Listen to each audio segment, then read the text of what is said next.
को मृतक चंचलेश, चंचलेश जो है सर ये हस्बैंड है ललिता बाई का, चंचलेश के मध्य पुरानी सड़क में जहरीली वस्तु का सेवन कर लिए जाने से उसके परिजन उसे जिला अस्पताल लेकर आए। डॉक्टरों द्वारा चेक कर मृतक होना बताया। संबंधी लिखित वार्ड स्वयं मर्ग जांच डॉक्टरों द्वारा चेक कर मृतक होना बताया। संबंधी लिखित वार्ड स्वयं मर्ग जांच स्वयं की गई। फिर उसके बाद क्या पैराग्राफ देखेंगे, पैराग्राफ 15 का संपूर्ण मर्ग जांच पर आवेदिका सन अन्य अभियुक्तगण गोलू डहरिया, ललित डहरिया, जो ये गोलू डहरिया, ललित डहरिया हैं sir, they are the brother in law of the deceased, के द्वारा मृतक को अनाप शनाप वार्तालाप कर जलील करना और दिनांक 5/7 को ही मृतक जब अपनी ससुराल ग्राम में था तब अभियुक्तगण के द्वारा उसे यह कहकर यह नंगा हो गया है, इसके पास अब कुछ नहीं बचा है, यहाँ से चले जाओ कहकर प्रताड़ित किया, जिसके कारण मृतक चंचलेश द्वारा प्रताड़ित एवं उत्प्रेरित होकर जहरीली वस्तु का सेवन कर आत्महत्या कर।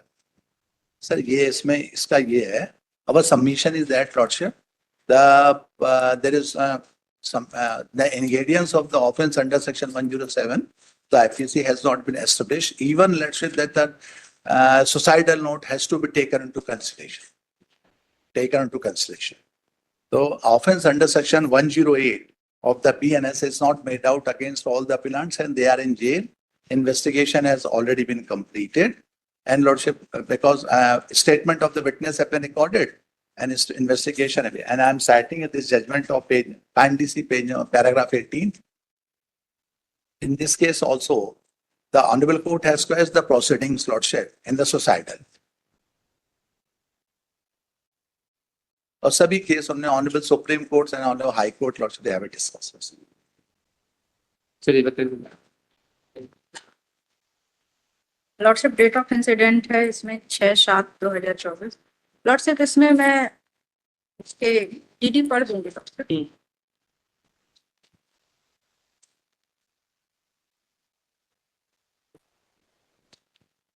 कृपया कर मुझे कायर बिल्कुल ना समझे, मैं पढ़ा लिखा हूँ और सभी बातों की मुझे बहुत अच्छे से समझ है। मेरा नाम चंचलेश डहरिया है, पिता सोएंसो हैं। मेरी शादी जून 2019 में ललिता डहरिया से हुई थी। मेरी शादी के उपरांत ही मेरी पत्नी मुझसे आए दिन झगड़ा करने लगी और मेरे पिताजी एक इज्जतदार नागरिक के साथ साथ एक शिक्षक भी हैं। मेरी पत्नी ने उनके इज्जत गिराने में कोई कसर नहीं छोड़ी।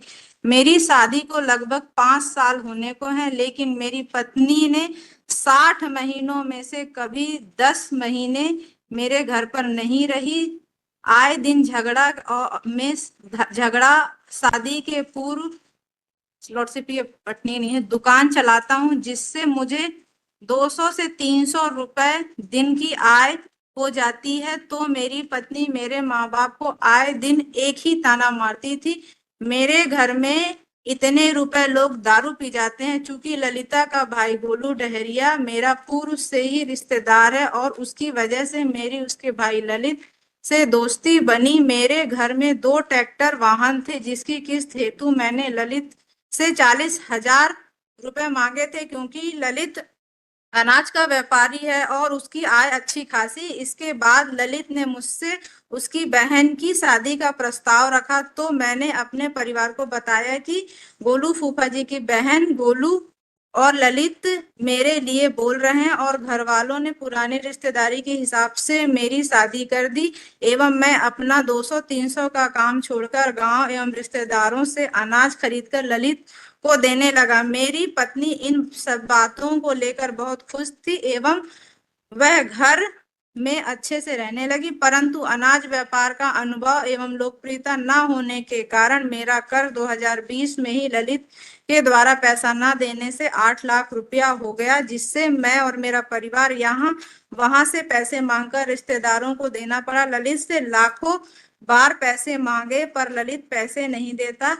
इसके बाद मैंने सोचा कि एक बार और धंधा करके पैसे दे दूंगा, परंतु उस बार भी ललित द्वारा अपने अन्य व्यापारी के साथ मिलकर ठगी की गई सभी बातों का विवरण मेरे लैपटॉप में आवेदन करके फोल्डर में मौजूद है। लेकिन कल दिनांक को मैं अपनी पत्नी को लेने मेरे जीजा जी डॉक्टर ब्रजेश डहरिया जी के साथ जब गया तो मेरे सास एवं बड़े साले ने बहुत सारी आत्मसम्मान को ठेस पहुंचाने वाली बात कही। मैं से पे पढ़ने लगी। पुत्र होने के नाते अपने आसपास रहता था, परंतु मेरी पत्नी मेरे माँ बाप को उल्टी सीधी बातों में बदनाम करके किसी दूसरे के साथ रहना चाहती थी और उसके लिए भी खुश था। मैंने यह कदम इसलिए उठाया कि मैंने मेरे परिवार की जगह जमीन बेचकर 42 लाख का कर लिया। उसके बाद मेरी पत्नी पुत्री को लेकर बिना अनुमति एवं सूचना के आए दिन घर के बाहर रहती और बड़े साले द्वारा आए दिन धमकी दी जाती थी कि अब तक जमीन व इज्जत गई है, अब तेरे बाप की नौकरी खाएंगे तब जाकर सुकून मिलेगा, जिसकी रिकॉर्डिंग मेरे सैमसंग मोबाइल में मौजूद है, जिसका पासवर्ड सोएंसो है। उसने पत्नी द्वारा झगड़ा किए गए सभी वीडियो क्रमशः मिलेंगे और गांव व मोहल्ले वाले उसका प्रत्यक्ष सबूत है। मेरे मुंह का ऑपरेशन विगत माह 23 मई को नरसिंहपुर स्थित हॉस्पिटल में हुआ, परंतु मेरी पत्नी मुझे देखे बगैर अपनी सहेली व मैके के शादी में चली गई। यही नहीं, मैं कायर हूँ, मेरे ऊपर 42 लाख का कर्ज है। लॉर्डशिप इसमें सभी जगह ये वो है वीडियो वो और वीडियो लॉर्डशिप अवेटेड है और कुछ फोटोज भी है लॉर्डशिप। कहाँ है वीडियो? कहाँ है मैडम?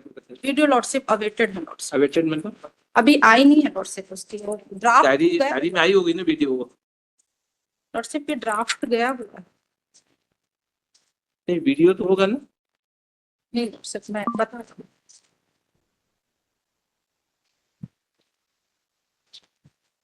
सीजन सीजन में देख, सीजर सीजन में